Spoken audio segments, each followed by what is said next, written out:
Well, hello everyone, and thank you for taking the time to view this short presentation and allow staff to offer a bit of a deeper dive into Sequim's unique utility rate history and get a glimpse of what the future might hold as well. Utility rates are unique, definitely one of those commodities that the public values but are typically unseen, and the effort that goes into maintaining a well-functioning system is not visible. As long as nothing goes wrong, we don't usually think about them.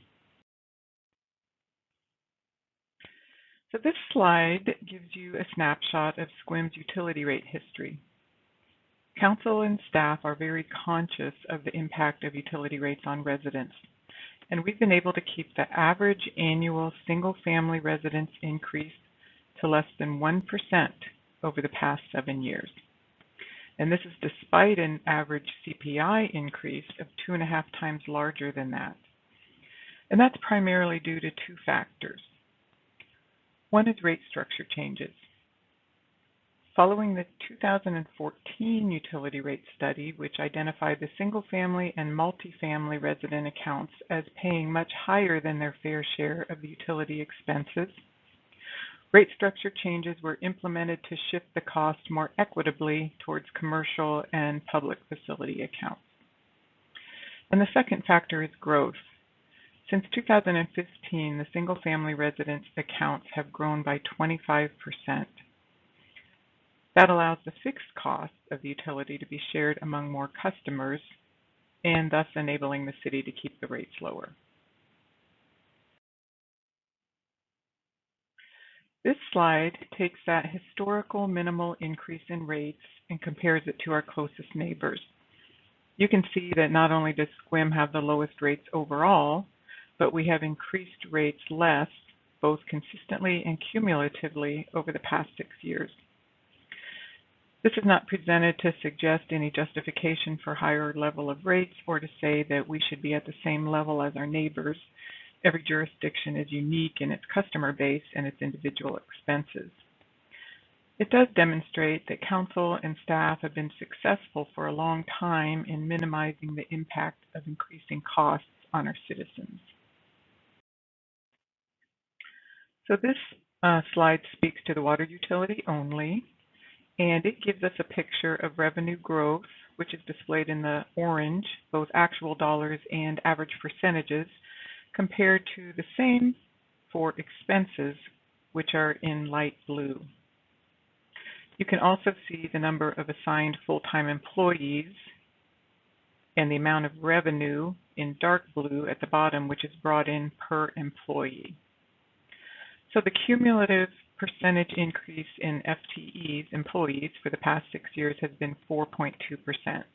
And you may recall from our previous discussion that the number of residential accounts has risen by 25% for the same time period. So this slide speaks to the sewer utility and demonstrates the same analysis. Revenue growth in the orange has increased an average of 4% per year, compared with an average increase of 7% in sewer expenses in the light blue.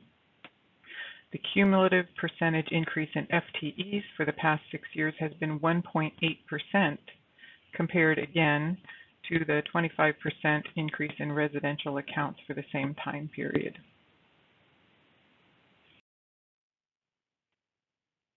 Councilor Pence had requested to see a history of fund balances over time, and so that's what this slide shows us. Changes in fund balance over time can depend on a lot of different factors. For the water, you can see that there has been a cumulative decrease in fund balance of 38% since 2010. But compared to the targeted policy midpoint, it's still quite healthy. We typically like to keep the fund balances around policy midpoint. If that balance gets large, we transfer any extra money into the replacement, capital, or debt reserves. For sewer, you can see a cumulative increase of about 90%, and that's because there was a huge capital project going on in 2010 to expand the WRF. But you can see that our fund balances have been very healthy, just like they should be, and that is primarily due to growth and slight increases in utility rates over time. So what does this all mean going forward? Well, every year as part of the budget process, staff put together recommendations for utility rates based on an update of our 6-year forecast. We take the beginning fund balance of the proposed year's budget, apply relevant escalators to our expenses. We take into account any significant anomalies in revenues or expenses, and then we see where we begin to fall before our adopted policy for operational fund balances. We then apply different rate changes to demonstrate that the long-term effect of those changes, what that does to our targeted fund balances, based on changes or no changes in our rates. You can see in this particular example that a 1% increase every year, which is pretty close to our historical annual average increase, results in falling below our midpoint targeted reserves in 2025 for both the water and sewer utilities.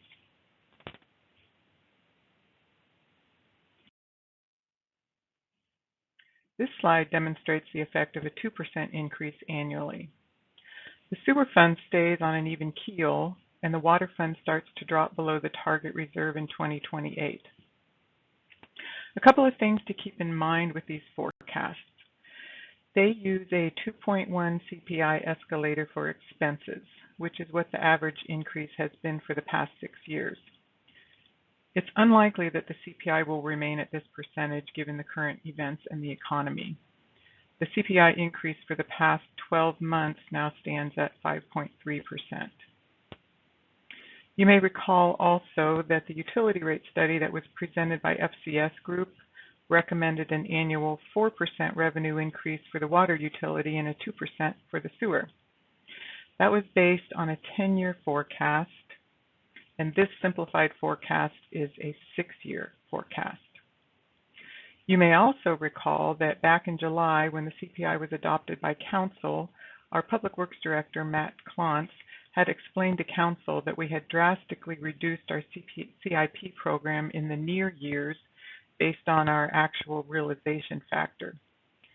Many of the projects in the CPI were pushed back beyond that 6-year window. So what you don't see in this slide for the water utility is the increase in debt service in years 2029 through 2031, which is currently estimated to be an additional $100,000 per year, as the water utility does not have enough revenue to fund these projects without debt. That being said, we're currently conducting an update to our water system plan as required by statute, and the resulting water CIP that comes from that updated plan may look completely different, higher or lower. So we expect to have a rough draft of that updated plan and CIP in early summer, and we will base our 6-year forecast for the 2023 budget on that updated CIP, which, as I stated, might change dramatically. On the sewer side, the utility rate study recommended a 2% annual increase. This recommendation is supported by this simple model, which indicates sufficient fund balance to continue operations with 2% for the long term. Additionally, the picture is even better in the 2029 through 2031 period, as some of our sewer debt gets paid off and the sewer debt service actually drops by about $60,000 per year. And the sewer is not expected to need any additional debt to fund projects, as it has sufficient funds.